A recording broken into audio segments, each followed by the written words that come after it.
दो मित्र थे। मित्र और पति पत्नी से अच्छा और कौन मित्र हो सकता है, क्योंकि जीवन भर का साथ। तो जहाँ जीवन भर का साथ हो तो वहाँ पर मित्रता बड़ी प्रगाढ़ होनी चाहिए। हस्बैंड की वाइफ के साथ में और वाइफ की हस्बैंड के साथ में। मगर पति पत्नी मित्र होते ही कब हैं, होते ही कहाँ हैं? क्योंकि मित्रों में तो फिर उल्लास होता है।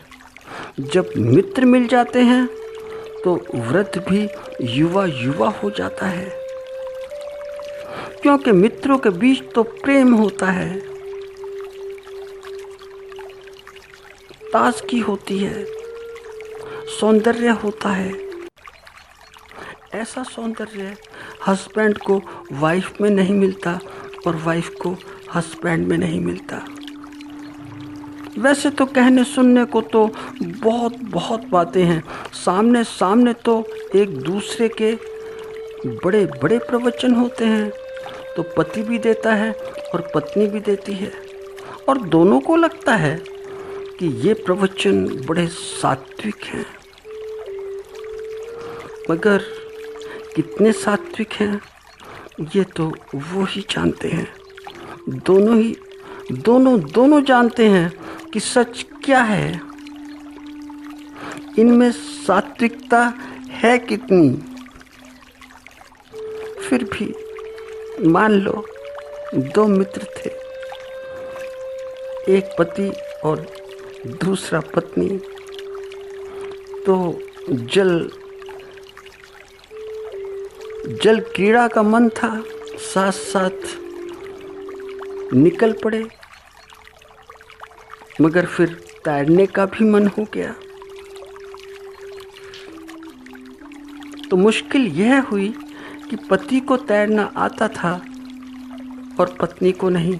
एक को तैरना आता था मगर दूसरे को नहीं। तो दूसरा तो इसी बात से संतुष्ट था कि पहले को तैरना आता है, तो पत्नी सोचती कि मुझे क्या ज़रूरत है सीखने की, और रोज़ अपने पति को तैरता देखती, जैसे कि सारी पत्नियां देखती हैं कि पति की तैरने की विधियां क्या हैं, क्या पद्धतियां हैं। तो पत्नियां जितना अच्छे ढंग से अपने पति को जानती हैं और कोई नहीं जानता। तो पत्नी को लगता कि जैसे पति तैरता है वैसे ही तैरने में क्या है, तैरने में कुछ भी नहीं, उसे भी तैरना आता है, क्योंकि व्यवहारिक ज्ञान रोज का, और व्यवहारिक ज्ञान ऐसा कि बस थोड़ा सा मुंह चलाना है, जुबान चलानी है, हाथ पांव हिलाने हैं, हाथ पांव मारने हैं, बस। तो पत्नी ऐसा सोचती कि जिस दिन नदी में उतरेंगे उस दिन तैर ही लेंगे, क्योंकि रोज रोज का अभ्यास था अपने पति को देखने का। मगर पति बार बार समझाए कि ज़्यादा गहरे में उतरना ठीक नहीं है, ज़्यादा गहरे में मत जाना, क्योंकि अगर नदी में जाना हो तो पैरों के नीचे ज़मीन होनी चाहिए। पहले थोड़े से उथले पानी में ही हाथ पांव मारना सीखना कि हाथ पांव ऐसे मारे जाते हैं। तो जब हाथ पांव ठीक से मारने आ जाएं तो तैरना भी आ जाएगा। और जब निश्चिंत हो जाओ तो फिर आगे की बात सोचना कि आगे ऐसा तैरा जा सकता है। पर वह पत्नी ही क्या,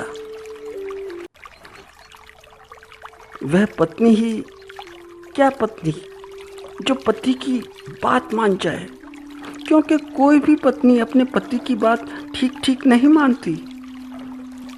जैसे कि तुम लोग सुकरात की पत्नी, सुकरात की पत्नी खूब सुकरात को भी और जो उनके शिष्य थे तो उनको भी बहुत बोलती, भला बुरा बोलती, अपशब्द बोलती। मगर सुकरात ठहरा सुकरात, वह सुनता रहता, उसके शिष्य भी सुनते रहते। तो सब सुकरात जैसे हैं, सब पत्नी की बातें सुनते रहते हैं। और पत्नी भी फिर ऐसा सोचती है कि क्या करना, कैसा करना, यह तो तैर ही लेता है, तो जैसा यह पति तैरता है वैसा मैं भी तैर लूँगी। तो उथले पानी में क्या तैरना, जिस दिन तैरना होगा तो गहरे पानी में तैरा जाएगा, जैसे कि सुकरात की पत्नी सोचती थी। क्योंकि उथले पानी में तैरने में तो बहुत दिक्कत है। तो तैरो तो गहरे पानी में ही, गहरा पानी हो तो हाथ पैर मारने में कोई भी दिक्कत नहीं होती। तो हाथ पांव मारो तो बीच नदी में ही मारो। क्या करना है, हाथ पैर ही तो हिलाने हैं, और क्या करना है, और क्या है। तो वो तो मार ही लेंगे।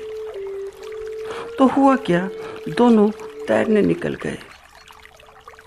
तो पति तो तैरने में मस्त हो गया, आनंद उठाने लगा अपने तैरने का।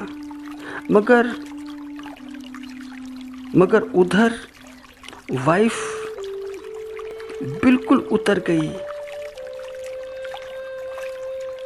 नदी के बीच में। थोड़ा आगे गई और आगे जाकर जब उसे लगा कि पैरों के नीचे बिल्कुल ज़मीन नहीं है,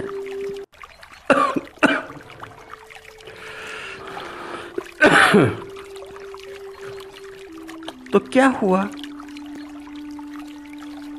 उसने कहा अब पैरों के नीचे ज़मीन नहीं है तो अब हाथ पैर फेंकने चाहिए,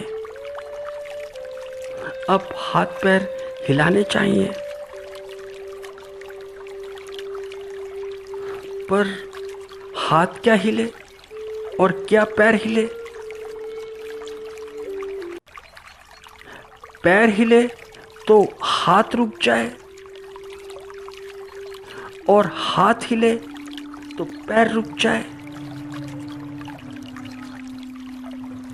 और बीच नदी में जहाँ पर पैरों के नीचे ज़मीन नहीं है, सामंजस्य बैठाने का टाइम कहाँ होता है कि सामंजस्य बैठा लो।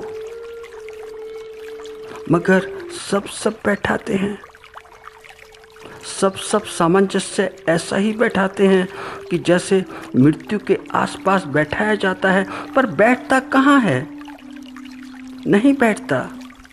सब कुछ बिगड़ जाता है और बना बनाया सब, सारी समीकरण जो संसार में बड़ी मुश्किल से बैठाई थी, सब समीकरण बिगड़ जाती है। तो वह भी बैठाने लगी कि कुछ समीकरण बैठ जाए, मगर समीकरण कहाँ बैठती है। इतनी देर में तो जो पानी था वह मुंह में भी और नाक में भी, दोनों में, और वह नदी के अंदर वह पत्नी। तो अब तो सांस भी ना आए, सांस कहाँ से आए, और आए तो बस पानी ही पानी आए। कान में भी पानी आए, आँख में भी पानी आए, नाक में भी पानी आए, मुंह में भी पानी आए, तो जब पानी ही पानी, तो हाथ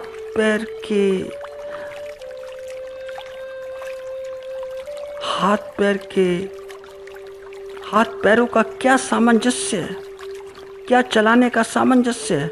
वह तो बहुत दूर की बात हुई, सांस ही चल जाए उतना ही बहुत। ऐसा ही जैसा देखते हो कि मृत्यु के निकट आने पर होता है, मृत्यु के निकट आने पर कि यह काम शेष रह गया है, वह काम छूट गया है, ये और कर लूं, वो और कर लूं, इसे भी देख लूं, उससे भी देख लूं, इसे भी बुला लो, उससे भी बुला लो। तो जैसे शरीर में थोड़ी बहुत हवा होती है, वैसा ही। तो फिर जो पत्नी थी, उसके शरीर की हवा भी निकलने लगी और हवा की जगह पानी भरने लगा। और फिर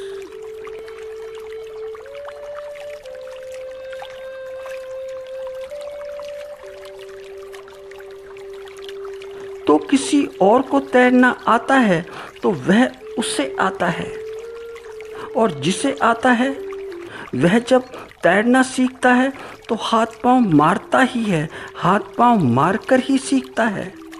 पहले तो हाथ पैर ही चलाता है, हाथ पैर ही चलाना सीखता है। जैसे कि हम जीवन के विषय में सीखते हैं, और कहाँ से सीखते हैं? धार्मिक सेंटर्स से, रिलीजियस सेंटर्स से, अपने गुरु से और ग्रंथ से और पुस्तकों से, आचार्यों से। तो यह सीखना ठीक ऐसा ही है कि जैसे हाथ पांव मारना, यह श्रम है। जैसा कि तैरने में श्रम लगता है, वैसा ही श्रम, वही श्रम कि इफर्ट्स होने चाहिए, कोशिश होनी चाहिए कि कोशिश बहुत करो। मगर जब तैराक यह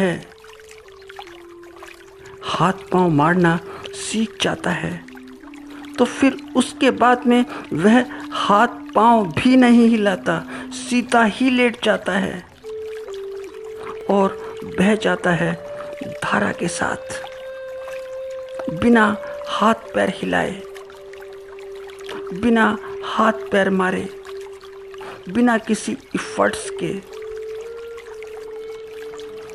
तो कोई प्रयत्न नहीं है, कोई प्रयास नहीं है।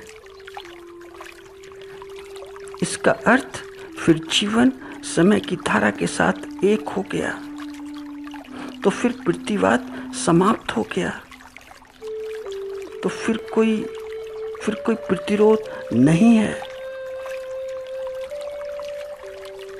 तो इसलिए वहम नहीं होना चाहिए, वहम नहीं पालना चाहिए कि हो आए हम नदी तक, धार्मिक स्थल तक। ठीक है, तुम नदी तक हो आए, धार्मिक स्थल तक हो आए, जाना चाहिए, मगर वहम नहीं रखना चाहिए कि किसी को देख लिया कि तैरता है और उसे देखकर ऐसे समझ लिया कि हम भी ऐसे ही तैराक हो गए। क्योंकि रोज जाते हैं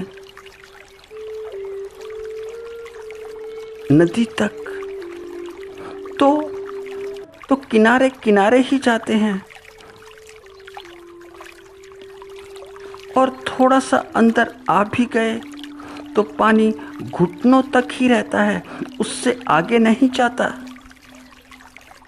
कि रोज तो पाठ करते हैं, रोज तो जाते हैं और जाकर ऐसा समझ लेते हैं कि हम सब कुछ ही समझ गए, कि हो गए नैतिक, बन गए धार्मिक।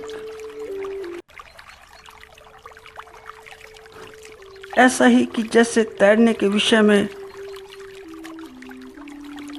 विषय के विज्ञान को सारा ही पढ़ लिया।